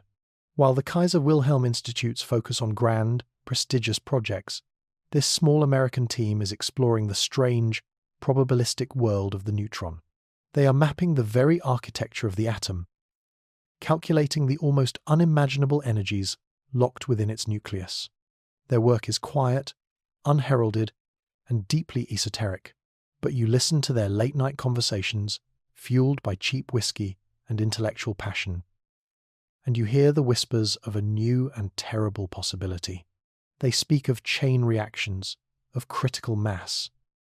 These are just concepts, ghosts haunting a blackboard of equations, but they are the most dangerous ghosts in history, because Fortress America is a nation of builders and engineers. If the theorists can ever prove that their ghost is real, the nation's industrial might could give it form with a speed that the world cannot imagine. The unseen revolution in America is one of pure, unapplied knowledge, a seed of immense potential being cultivated in the fertile soil of isolation. Now, you cross the Atlantic again, not to the continent, but to a windswept airfield on the coast of Scotland. The air is damp and smells of salt and coal smoke. This is the home of a clandestine research unit. So secret that it officially does not exist. It is funded by a black budget, siphoned from the Admiralty by a small group of far-sighted officers who believe Britain's only hope for survival lies in a radical technological leap. They are haunted by the memory of the German high seas fleet sailing proudly past the Orkney Islands, a symbol of their nation's lost naval supremacy. They cannot win a conventional war against Germany's industrial might. They must, therefore, change the very nature of war. Here, the revolution is not about the atom, but about the sky. It is a sleek, almost organic shape, with two cylindrical pods tucked under its wings. The man overseeing the test is a quiet, unassuming engineer named Frank Whittle. He is obsessed with the idea of gas turbine propulsion. The official military establishment has dismissed his work as impractical, a drain on resources that could be used to build another conventional battleship. But his secret patrons in the Admiralty understand. You witness a test. The strange machine screams down the runway, a sound unlike any aircraft has ever made, a high-pitched, terrifying shriek. It claws its way into the air, faster and climbing at a steeper angle than any propeller-driven fighter in the world. This is the birth of the jet engine. It is a temperamental, fuel-guzzling prototype, but it is a quantum leap. While the German Air Force is perfecting its biplane fighters and refining its majestic but slow-moving Zeppelins for strategic reconnaissance, the British are secretly inventing a new form of speed. They are crafting a weapon that can strike from an unexpected dimension. A silver dagger to one day be aimed at the heart of the seemingly invulnerable German eagle. Finally, you travel to the most desperate and wounded of the old powers, France. The revolution here is not taking place in a laboratory or on an airfield, but in the back rooms of Parisian cafes and in the pages of cheaply printed, radical journals. The French cannot compete with German steel or British ingenuity. They have been stripped of their industry and are consumed by their political rage. So, their revolution is one of doctrine, of thought, of finding a new way to fight that requires not resources, but a new kind of human will. You are in a sparsely attended lecture at the Sorbonne. The speaker is a young, intense army officer named Charles de Gaulle. In this timeline, he is not a celebrated war hero, but a voice in the wilderness, one of many thinkers trying to solve the riddle of French defeat. He argues passionately against the static, defensive mentality of the French High Command. But he goes further than simply advocating for tanks and aircraft. He speaks of a new kind of warfare, la guerre psychologique. He argues that the German Empire's greatest strength, its rigid, monolithic order, is also its greatest weakness. He proposes that the next war will be fought not for territory, but for the minds of the subject populations of Mitteleuropa. He writes about using radio broadcasts to foment dissent among the Czechs, of secretly funding nationalist poets in Hungary, of creating a network of agents to spread rumours and disinformation that will erode the trust between the various peoples of the Danubian Federation. He speaks of turning the German system's own efficiency against it, of creating small problems and paradoxes that the rigid, logical German mind is ill-equipped to solve. His ideas are dismissed by the mainstream as the ravings of a madman, but they find an audience among the most radical and embittered elements of the French intellectual and military classes. They begin to form secret societies, circles of national resistance, dedicated to developing the techniques of this new, unconventional warfare. They are not building bombs. They are building a weapon made of ideas, a virus of dissent designed to infect the German imperial system from within. These three revolutions are happening in parallel, unknown to each other, and completely invisible to the overconfident German intelligence services, who are focused on counting French divisions and British battleships. In America, the secret of the atom is being unlocked. Each is an asymmetric response to German dominance. They are the quiet, patient work of the defeated and the ignored. They are the first tremors of a future earthquake, gathering force deep beneath the foundations of the magnificent, glittering, and fatally complacent German world order. The unseen innovations are the true seeds of the catastrophe to come. You must now return to the east, to the vast, silent, and suffering lands of the restored Russian Empire. The year is 1934. More than a decade has passed since the German intervention crushed the Bolsheviks and placed Tsar Kirill I on the throne. From the perspective of Berlin, the Russian question is solved. The region is stable, the Tsar is compliant, and the raw materials flow west like a mighty river. But you are about to see what this stability looks like from the ground. And you will find that the German solution has created a monster far more terrible than the one it replaced. You are in a village south of Moscow. It is a place of profound and listless despair. The black earth is still fertile, but the harvest does not belong to the people who farm it. You see a German agricultural agent, a man in a clean khaki uniform with a clipboard. The peasants, their faces etched with a deep, sullen resentment, watch him in silence. They are paid for their grain, yes, but in Russian rubles whose value is set by the Reichsbank in Berlin, the price is always low. And after the Tsar's tax collectors have taken their share, there is barely enough left for subsistence. This is not the violent, chaotic famine of the early Soviet years. It is a slow, grinding, bureaucratic starvation, a permanent state of managed poverty. The Tsar's rule is absolute, but it is a borrowed absolutism. You travel to St. Petersburg and see the true nature of his power. The city is a strange mix of decaying Russian grandeur and imported German efficiency.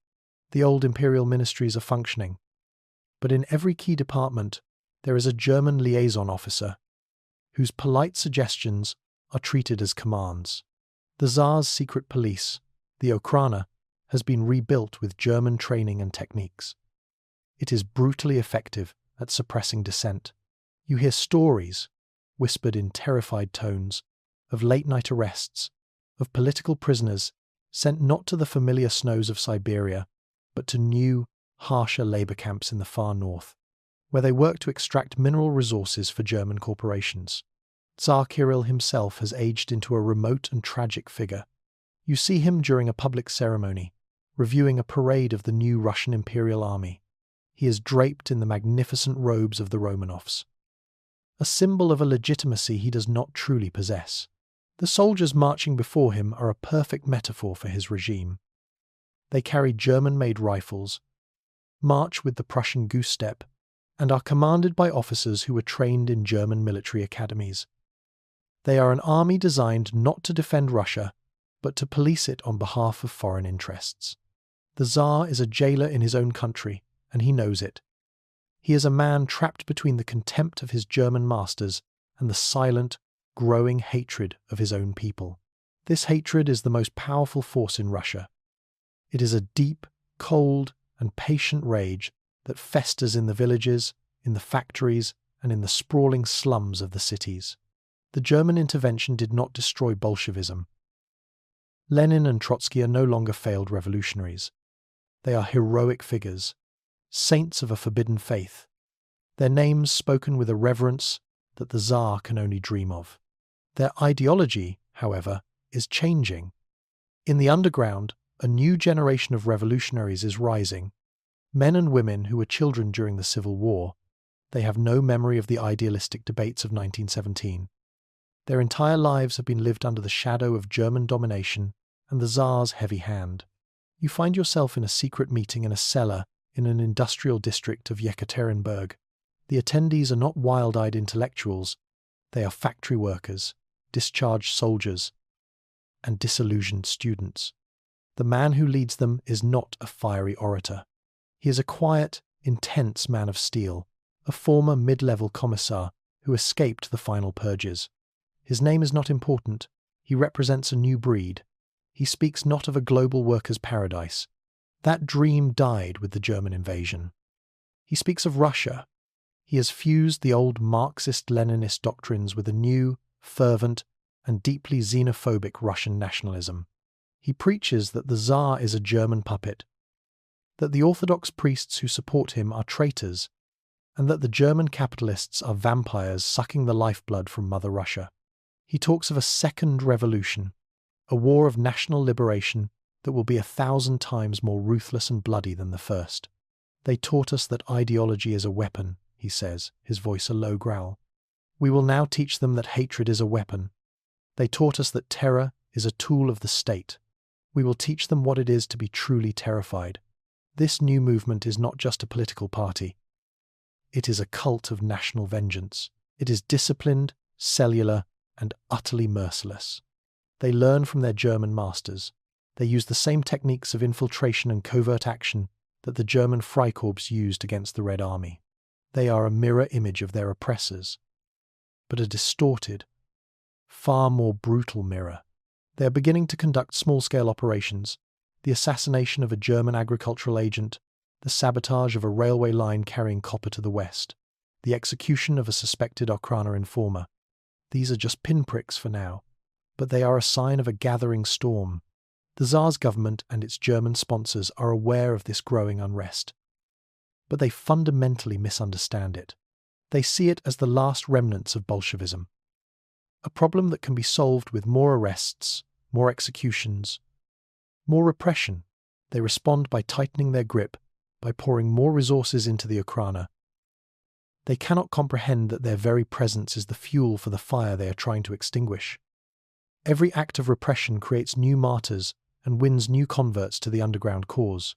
You stand on a hill overlooking a vast, snow-covered landscape. The silence is immense. In this timeline, there was no Stalin, no purges, no Holodomor, no Gulag archipelago as we know it. The German victory seemingly saved Russia from the worst of its own history. But you realize now that this is a lie. The Germans did not save Russia. They preserved it in a state of suspended animation, a state of silent, repressed agony. They prevented the fever of revolution from burning itself out. And in its place, they have created a deep, septic infection. A new, far more virulent strain of revolutionary thought is metastasizing in the darkness. A philosophy that combines the cold logic of communism with the hot fury of nationalism. The Tsar's heavy hand, guided by his German masters, is not crushing the resistance. It is forging it into a weapon of terrible and unforgiving sharpness. The bear is not sleeping in its cage. It is gathering its strength, and its waking will be a thing of unimaginable violence. You must now brace yourself, for the year is 1937, and the delicate, golden clockwork of the German world order is about to miss a beat. The sound will be deafening. You are in Berlin, back at the Börse, the epicenter of global finance. But the atmosphere of triumphant arrogance you felt a decade ago has been replaced by a frantic, sweat-soaked mania. The problem, ironically, is success. The Mitteleuropa system worked too well. For years, German capital flowed east, financing railways, mines, and factories in the vassal states. These states, in turn, sold their raw materials back to Germany, paying off their debts with the proceeds. It was a closed loop, a seemingly perpetual motion machine of prosperity. But there was a fatal flaw: overproduction. German efficiency had extracted so much grain, so much coal, so much oil from the East that global commodity prices began a slow, inexorable slide. To maintain their profit margins and service their debts, the puppet regimes of the East, the Tsar in Russia, the squabbling ministers of the Danubian Federation, the king in Warsaw did the only thing they could. They borrowed more from Berlin to expand production even further, hoping to make up in volume what they were losing in price. The Reichsbank, brimming with confidence and blinded by imperial hubris, kept the credit flowing. They believed their own propaganda. Germany was the master of the continent, and a German loan was as safe as gold itself. Then comes the trigger. It is not a stock market crash, but a harvest. The summer of 1937 is the most bountiful in European history. Grain silos across Ukraine, Russia, and Hungary are overflowing. The Polish and Ukrainian agricultural consortiums, cornerstones of the Eastern economy, cannot meet their loan payments. They default. The news hits the trading floor of the Berlin Börse on a Tuesday morning in October. You are there. At first, there is disbelief. Major German banks, Deutsche Bank, Commerzbank, are heavily exposed. They have leveraged themselves to the hilt, lending out vast sums based on the assumption that the Mitteleuropa economy would grow forever. When the defaults are confirmed, the panic sets in. It is an elemental, visceral thing. Men scream, they tear at their collars, they watch in horror as the ticker tape, once the heartbeat of an unstoppable empire, becomes a death sentence. The value of leading bank stocks plummet. Within hours, the crisis leaps from the financial sector to the real economy. The banks, facing imminent insolvency, call in all their loans. Factories in the Ruhr, reliant on revolving credit to buy raw materials and pay workers, suddenly find their credit lines completely severed. Construction projects in Berlin grind to a halt. Orders are cancelled. By the end of the week, the great industrial titans, Krupp, Siemens, IG, Farben, are laying off thousands of workers. You witness the shock spread outwards like a tsunami. In Vienna, the fragile Danubian Federation begins to fracture. With the German credit lifeline cut, the central government cannot pay the subsidies that keep the various ethnic regions pacified. Hungary immediately stops sending tax revenue to Vienna. Czech workers, already resentful, go on strike when their wages are halved. The entire federal structure, held together only by German money, threatens to dissolve instantly. In Russia, the impact is catastrophic. The collapse of commodity prices means the Tsarist government is suddenly bankrupt. It cannot pay the army. It cannot pay the police. The veneer of stability vanishes overnight. In the industrial cities of the Urals and the breadbasket of Ukraine, hunger returns.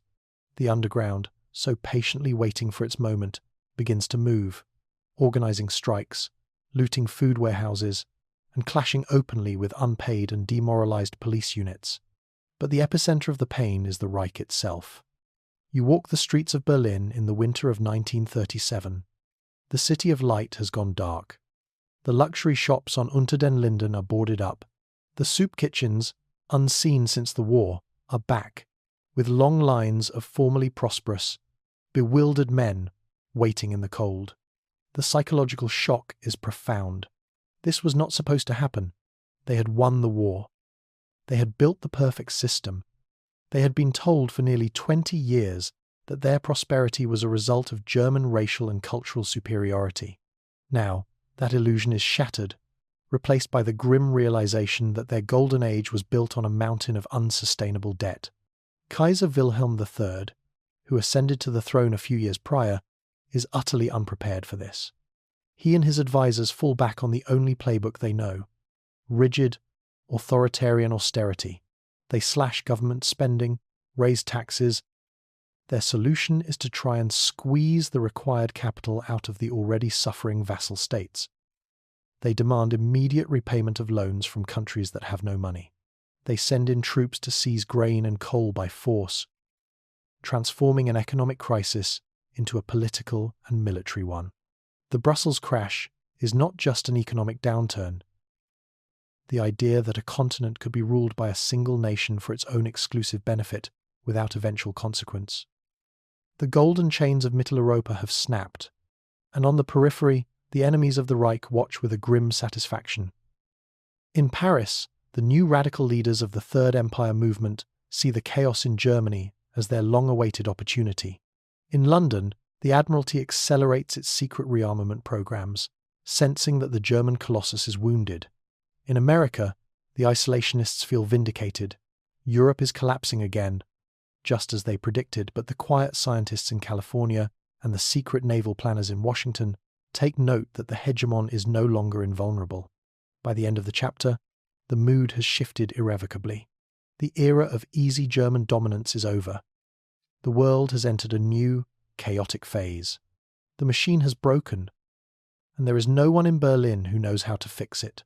They only know how to tighten the screws, ensuring that when the final explosion comes, the pressure will be unimaginable.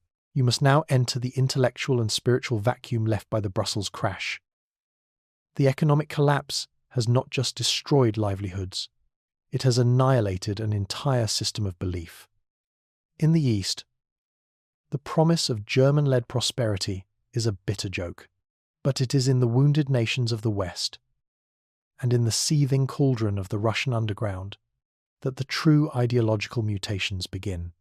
A new philosophy is being born, a cold and terrifyingly rational response to a world that has lost all meaning. It is called the logic. Your first encounter with this new creed is in France. You are in a university lecture hall in Paris, but the audience is not composed of dreamy-eyed students of the arts.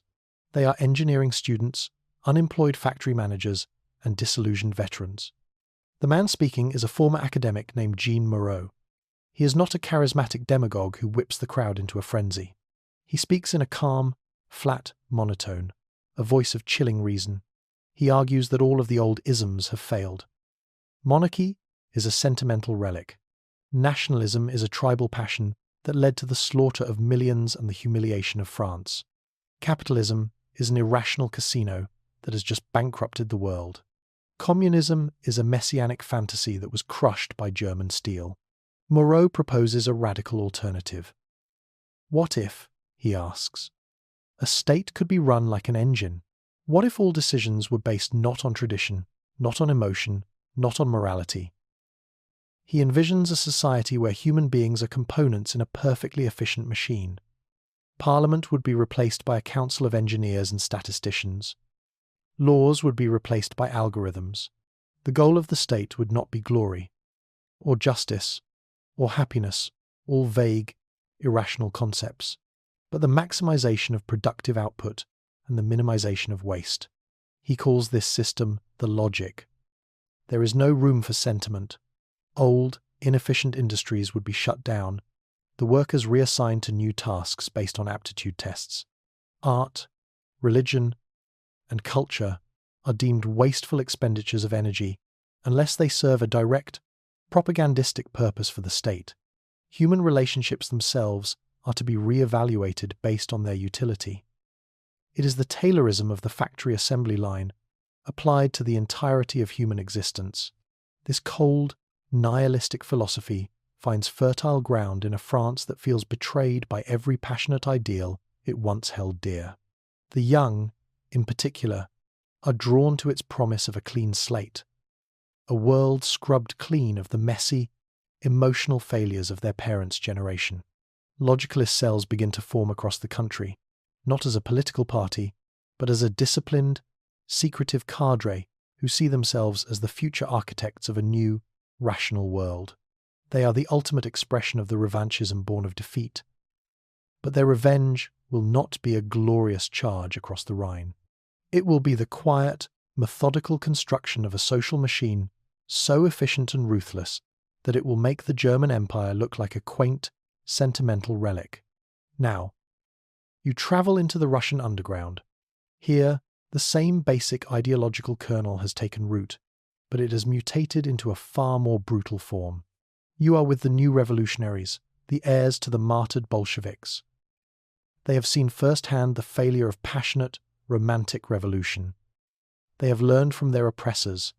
They too have embraced a form of the logic, but they call it the dialectic of steel. You listen to their new leader, the man of steel you met before. He has completely purged the old Marxist humanism from his doctrine. He argues that the revolutionary class is not the proletariat, but a new vanguard of operators, engineers, soldiers, and secret policemen who understand that power is a question of applied physics.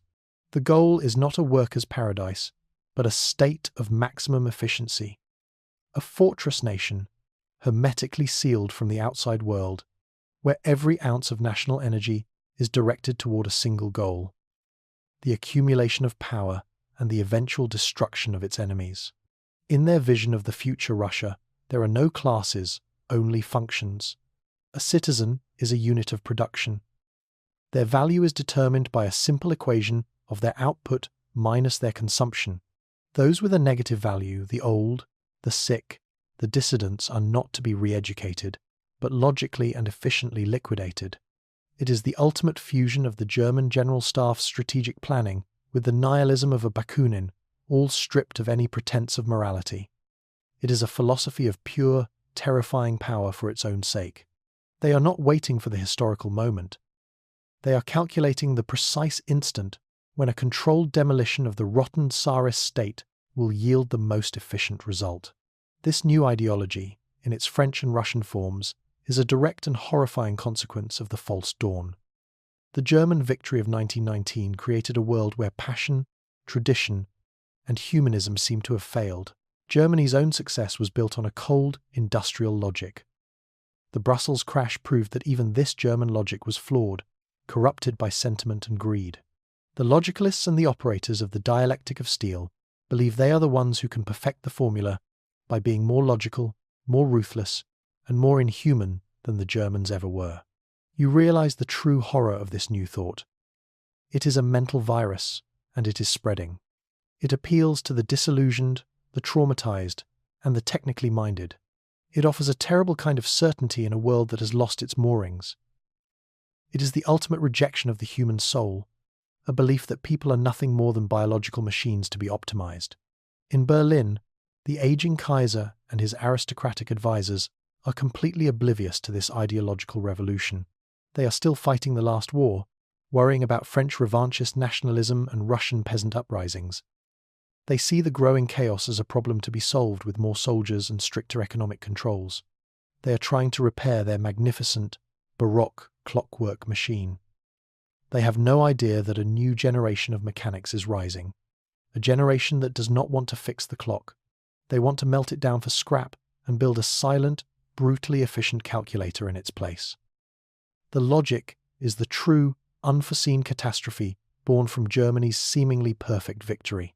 It is the ideological poison that will bring the world to a far darker place than a simple war of revenge ever could. You are in the Sanssouci Palace in Potsdam, a jewel box of Rococo architecture, a place of delicate beauty that feels like a relic from another universe. The year is 1940. Outside these gilded walls, the German Imperium is groaning, cracking, and beginning to bleed from 1,000 cuts. But in here, in the presence of Kaiser Wilhelm III, the air is thick with a sense of profound, unshakable denial. The Kaiser is an old man now. He inherited the throne of the most powerful empire on earth, an empire his father, Wilhelm II, had forged in the fires of the Great War. But he did not inherit his father's restless ambition or his grandfather's stern discipline. He was the perfect monarch for the Gilded Twenties, a dignified figurehead to preside over a world that seemed permanently ordered and prosperous. For the storm that has now broken, he is catastrophically, tragically unsuited. You observe a meeting of the Imperial Crown Council. The men gathered around the ornate table are a living museum of the old order. There is a field marshal with a monocle and a fearsome white moustache, a chancellor who traces his lineage back to the Teutonic Knights, and a finance minister who still believes the Brussels crash is a temporary market correction. They are the sons and grandsons of the men who built the empire, and they are utterly convinced that the principles that guided their forefathers are eternal and immutable. A young, nervous aide brings them the latest reports. There is news of widespread strikes in the Bohemian coalfields, organized with a strange, machine-like precision.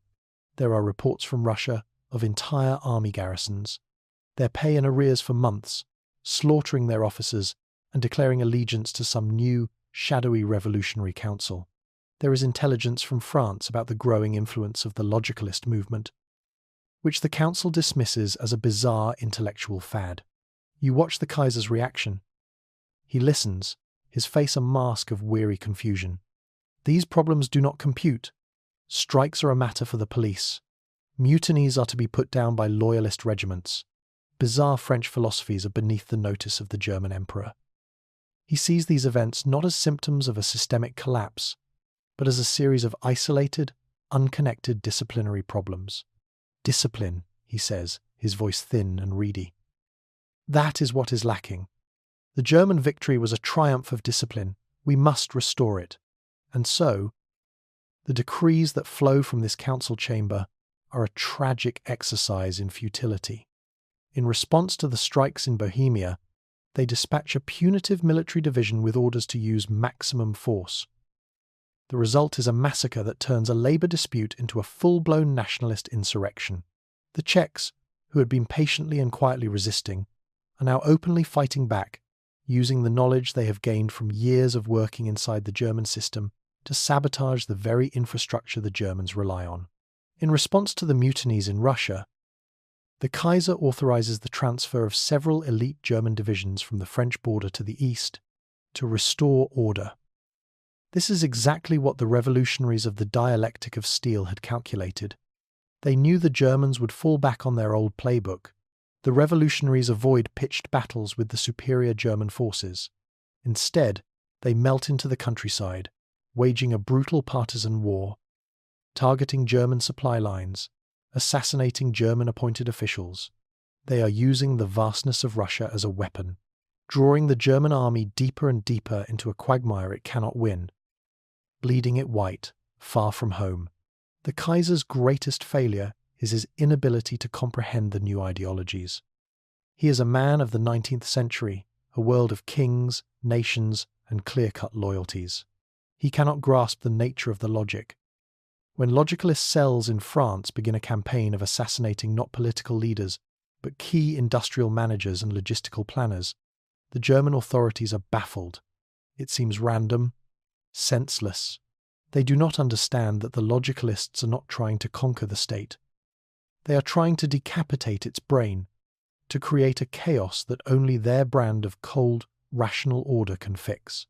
You see the tragic irony. The German Empire, the very model of a modern, efficient state, is being dismantled by enemies who are using its own principles, logic, efficiency, and ruthless planning against it, but in a purer, more absolute form. The Kaiser and his council are like master chess players who suddenly find themselves in a game where the opponent's pawns can move like queens, and the goal is not checkmate, but to methodically remove every piece from the board. The economic crisis exacerbates the paralysis. The old, complacent industrialists of the Ruhr, men who once advised the Kaiser, are now bankrupt and discredited. The state's coffers are empty. The magnificent German army, the guarantor of the imperial order, is stretched thin. Fighting brushfire wars on a dozen fronts, its morale sinking as the pay packets shrink and the news from home grows more desperate. You are there for the moment of ultimate pathos. The Kaiser, in a desperate attempt to rally the nation, decides to address the people of Berlin from the balcony of the Stadtschloss. It is a scene from a nightmare. The crowd that gathers below is not the adoring, flag-waving multitude of the Gilded Twenties. It is a sullen, hungry, and angry mob. He begins to speak, using the old, familiar phrases about German honour, destiny, and the sacred duty of the fatherland. A rock is thrown from the crowd. It shatters a window pane just above the Kaiser's head. The mystical connection between the Hohenzollern dynasty and the German people, a bond forged by Bismarck and sealed at Versailles, is broken. He is just a frightened old man in a palace, a symbol of a glorious past that has no answers for the terrifying present. The Kaiser's sunset is not a dramatic, fiery end. He retreats further and further into the fantasy world of his palaces, issuing decrees that are increasingly ignored, surrounded by advisors who tell him only what he wants to hear. He is the last monarch of the old world, a tragic hero in a play whose rules he never learned, a man whose very virtues, his faith in tradition, order, and discipline, have become the fatal flaws that are guaranteeing his empire's destruction. The sun is setting on the German century, and a long, brutal night is about to fall. You must now leave the decaying heart of the old world and return to the one place that has remained insulated from its madness. While Europe tears itself apart in a complex death spiral of economic collapse, insurrection, and ideological warfare, America has been living through a strange, hermetically sealed golden age. The isolationist dream has, on its surface, come true. But deep in the sun-bleached emptiness of the Nevada desert, That dream is about to be vaporized in a flash of man-made light, the Liberty Project. It is the best-kept secret in the world. After years of quiet, underfunded theoretical work in university laboratories, the whispers of the atom's power finally reached the ears of a few paranoid, forward-thinking men in the military and government. The growing chaos in Europe, broadcast on the radio and shown in grainy newsreels, had started to spook them. What if one of the new, savage European ideologies managed to conquer the continent and then, somehow, cross the ocean? So, the project was born. It was not a massive, nation-spanning effort like the Manhattan Project of our history. It was smaller, leaner, and far more secret. A black-budget operation hidden from a fiercely isolationist Congress and a public that wanted nothing to do with the world's problems. They gathered the best minds, many of them European refugees who had fled the intellectual stagnation and looming chaos of the continent. Men with German, Italian, and Hungarian names who had seen the writing on the wall, found a quiet home in the anonymous suburbs of a purpose-built town in the middle of nowhere called Los Alamos. You are there, in the pre-dawn hours of a July morning.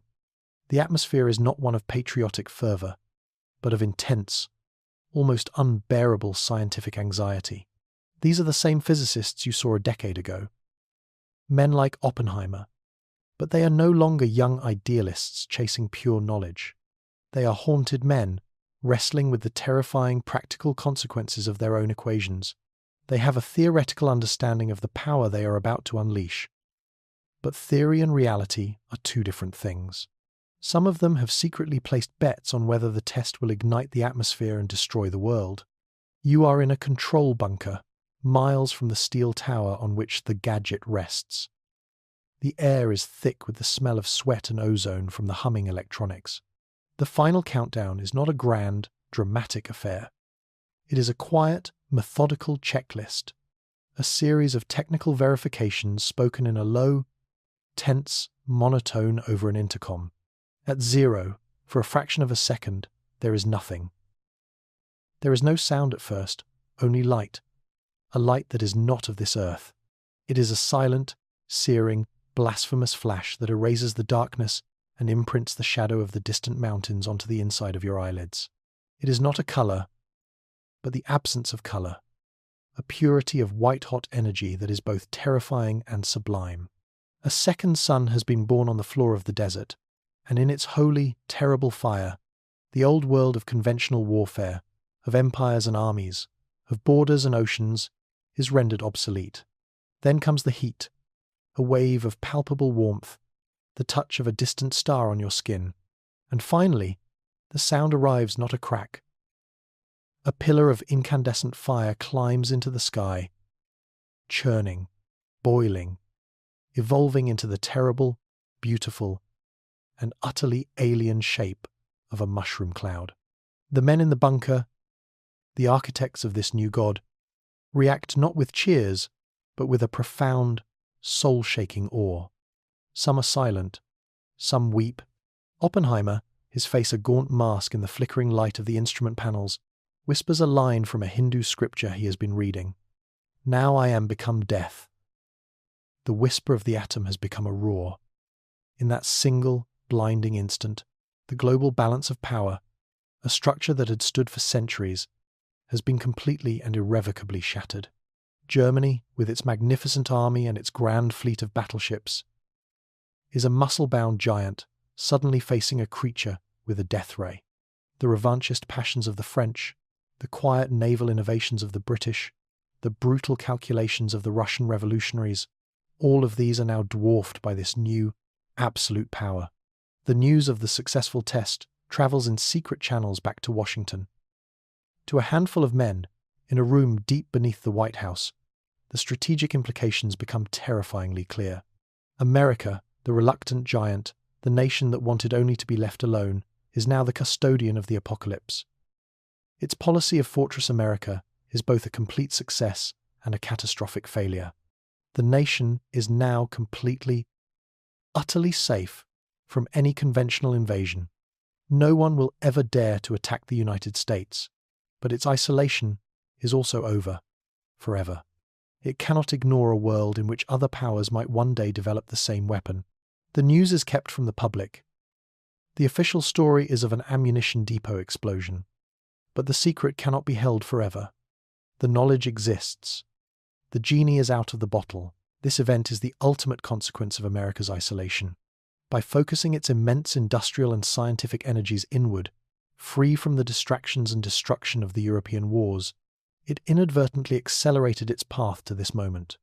While Germany was perfecting the tools of the last war, America, in its quiet, self-absorbed workshop, had built the first and only tool of the next one. You look at the mushroom cloud, that terrible flower blooming in the desert, and you understand the final, horrifying twist of the false dawn. The German victory did not create a stable, thousand-year Reich.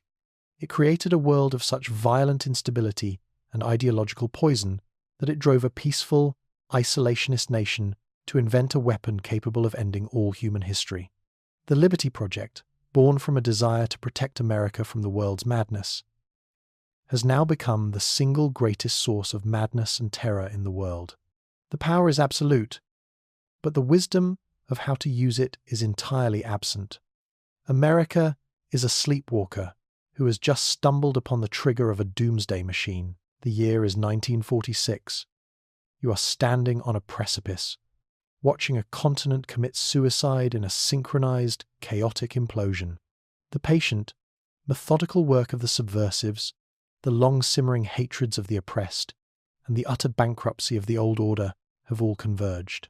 This is the year of the shattering, the moment when all the chickens of the false dawn come home to roost in a hurricane of fire and blood. It begins in France. The German occupation forces, thinned out to deal with the endless crisis in the East and demoralized by years of economic hardship, are a hollow shell. The French government is a powerless debating society. Into this vacuum step the logicalists. Their revolution is not a spontaneous uprising of the masses. It is a coup, executed with the cold precision of a surgical strike. On a single night in April, which they call 0 hour, their covert cells act. They do not seize palaces or wave flags. They seize power grids, railway switching yards, and radio stations. They assassinate not politicians, but the handful of competent generals and logistical experts still loyal to the old regime. By morning, France wakes up to a new reality. The radio broadcasts not patriotic anthems, but calm, monotone announcements declaring the dissolution of the Third Republic and the establishment of the rational state. All citizens are ordered to report to their designated work units. Resistance is declared illogical and is to be rectified. You see the German garrison in Paris, confused and without orders from a collapsing Berlin, simply surrounded and disarmed. The logicalists don't fight them. They simply cut off their supplies and communication, leaving them isolated and irrelevant. The age of passion in France is over. The age of the human calculator has begun. Almost simultaneously, the abscess in the East ruptures. In Russia, the operators of the dialectic of steel have been waiting for this moment. With the best German divisions bled white in a decade-long partisan war, and the Tsarist regime nothing more than a ghost, they launch their final offensive. It is a nationwide insurrection, but one guided by a central, ruthless intelligence. They seize the railways, just as the logicalists did in France.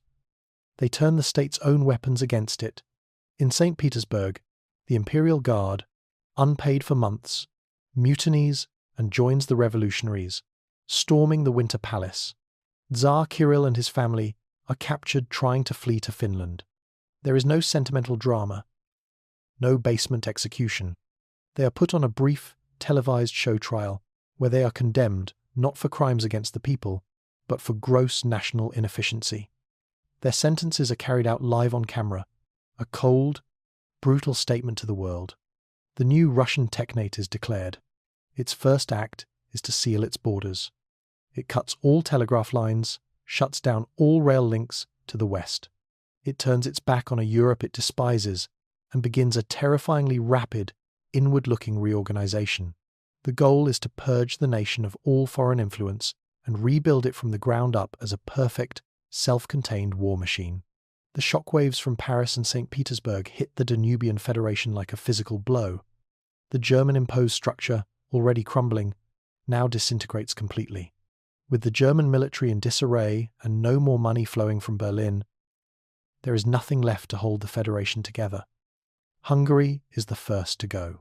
A coalition of nationalist army officers and aristocrats declares the restoration of the independent Kingdom of St. Stephen and immediately sends troops to occupy Transylvania, sparking a war with Romania. In Prague, the Czechs, seeing their chance, declare a republic and mobilize their secretly prepared national army to secure the borders of Bohemia and Moravia. In the south, the fragile union of Illyria explodes. Croats, Serbs, and Bosnian Muslims, their ancient hatreds fanned by a decade of forced cohabitation, turn on each other in a savage war of ethnic cleansing. The Danubian Waltz has ended in a cacophony of gunfire and screams. And what of Germany, the great hegemon, the center of this collapsing universe? It is a dying giant, its heart failing, its limbs no longer obeying its commands. The news of the French coup, the Russian Revolution, and the Danubian implosion arrives in Berlin not as a strategic challenge, but as the final, incomprehensible act of a world gone mad. The Kaiser, now a semi-reclusive figure, is powerless. The army is a broken reed, its best units scattered and surrounded across the continent, its command structure in chaos. You are on the streets of Berlin. The city is starving. The flow of food from the east has been cut off. The factories are silent. The once proud German people, who believed they were masters of the world, are now reduced to bartering for scraps of bread. The government has ceased to function. Power now lies in the hands of local army commanders, neighborhood militias, and political extremists who see a chance to seize control. The political spectrum has shattered. Communists, monarchists, and a dozen other factions fight pitched battles in the suburbs. The magnificent, monumental city you saw in its prime is now a war zone. This is the final, horrifying irony. The German army, the most powerful military machine of the early 20th century, is proven utterly useless against the new forms of warfare. They are trained to fight other armies, to conquer territory, to win decisive battles. They have no answer for the Russian partisan war, which denies them a center of gravity to attack. They have no answer for the ideological contagion that has shattered their empire from within. They are giants trying to fight a plague. Their strength is irrelevant. The year of the Shattering is the culmination of every decision made since 1919. The peace with victory, the exploitation of the East, the humiliation of the West, the creation of artificial states, the stifling of innovation, it all leads to this moment of total, systemic collapse. The German victory in the Great War did not prevent a catastrophe. It merely guaranteed that when the catastrophe came, it would be 1,000 times more complex, more widespread, and more savage than the one it replaced. The old world is not just dying. It is being messily, violently, and irrevocably liquidated, leaving a vacuum of terrifying proportions. You are in a place that no longer has a name. It was once the German Empire. Now, in the year 1947, it is simply the chaos. The magnificent structure has not just fallen, it has been pulverized, ground into a fine dust of warring factions, starving cities, and broken armies. The center did not hold, and mere anarchy has been loosed upon the world. The false dawn, which rose in triumph in a palace in Brussels, has finally set in a landscape of utter ruin, and the night is blacker than anyone could have ever imagined. You see remnants of the once invincible German army. They are not proud soldiers of the Kaiser anymore. They are lost boys, starving men in tattered field-grey uniforms. Some have formed mercenary companies, selling their skills to local warlords who have carved out petty fiefdoms in Bavaria or Silesia. Others have simply deserted, trying to walk hundreds of miles back to villages that may no longer exist. They are ghosts haunted by the memory of a victory that meant nothing. The Kaiser, Wilhelm III, is a prisoner in his own palace at Potsdam. He is not held by revolutionaries, but by his own Praetorian Guard, who keep him as a symbolic hostage. A last, pathetic bargaining chip in the mad scramble for power. He issues proclamations of national unity that are broadcast on a single, low-power radio station that barely reaches the suburbs of Berlin. No one is listening. He is a king of dust and echoes. Into this power vacuum, the true horrors emerge. The ideologies that were born in the crucible of the Shattering are not content to remain in their homelands. The rational state of France, secure in its own borders, begins to export logic. It sends technical missions into the Rhineland.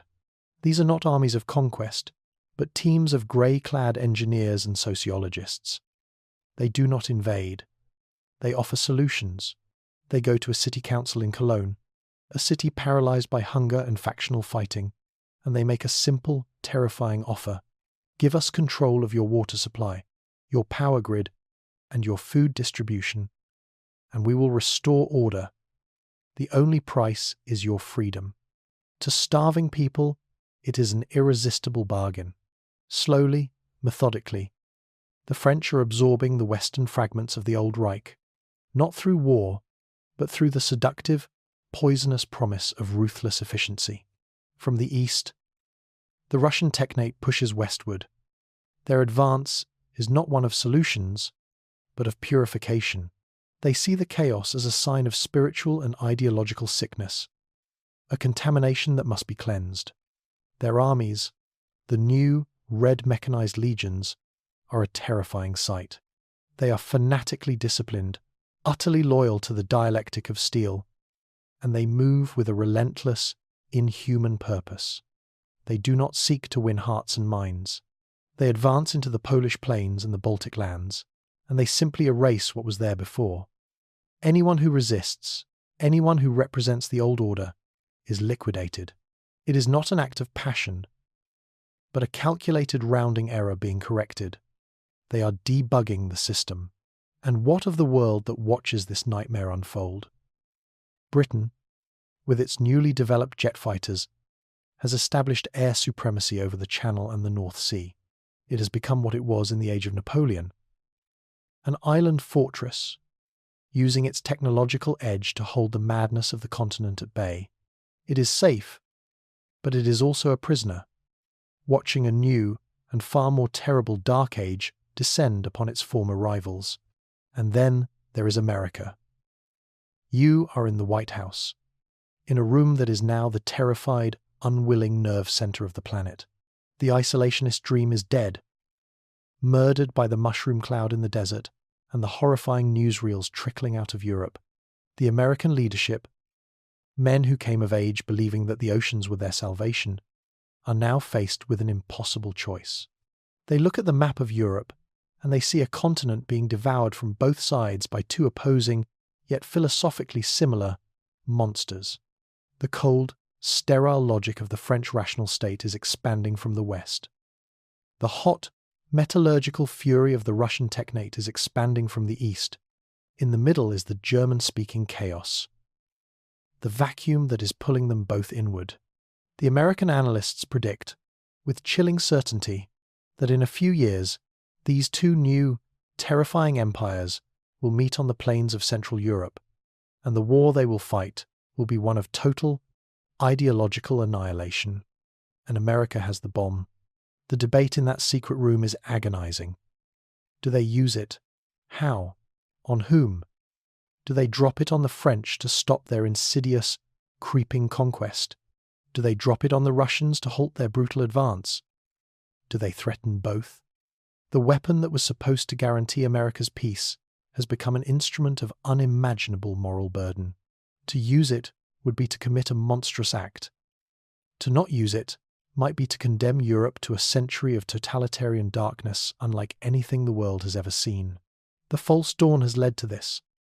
The German victory in 1919 did not save the world from another terrible war. It created a delayed, mutated, and infinitely more horrific outcome. It midwifed the birth of ideologies that make the Kaiser's ambitions look quaint and humane. It set in motion a chain of events that led a peaceful nation to invent the means of its own self-destruction. The final image of this timeline is one of profound and terrible uncertainty. You see the world balanced on a razor's edge. In the west, the quiet, grey tide of the logic. In the east, the roaring, red fire of the technate. In the centre, the smouldering ruins of the empire that started it all.